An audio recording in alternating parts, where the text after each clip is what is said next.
Bonjour, c'est Grégory Turpin. J'espère que tu vas bien. C'est une joie de te retrouver pour méditer ensemble l'évangile de ce dimanche. Si tu as une Bible, je t'invite à l'ouvrir et à découvrir le texte de l'évangile de Luc au chapitre 6, les versets 27 à 38. Écoute, c'est une parole de Jésus. Soyez miséricordieux comme votre Père est miséricordieux. Ne jugez pas, et vous ne serez pas jugés. Ne condamnez pas, et vous ne serez pas condamnés. Pardonnez, et vous serez pardonnés. Donnez, et l'on vous donnera.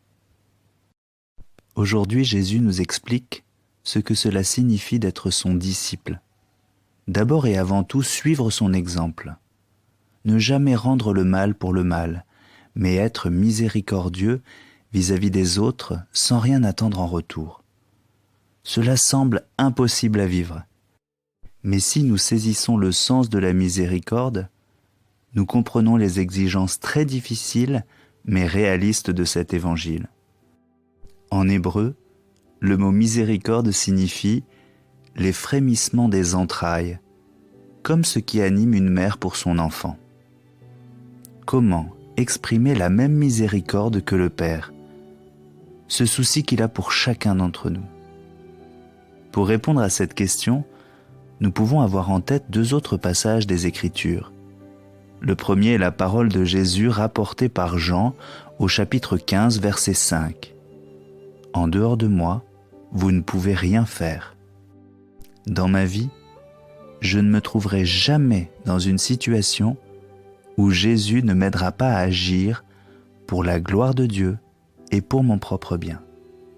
N'a-t-il pas promis lors de son ascension d'être toujours avec nous jusqu'à la fin du monde?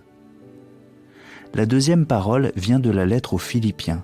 « Je peux tout en celui qui me donne la force. » Nous pouvons tout, même exercer la miséricorde de Dieu le Père, cesser de juger et condamner, et ainsi aimer nos ennemis en vérité.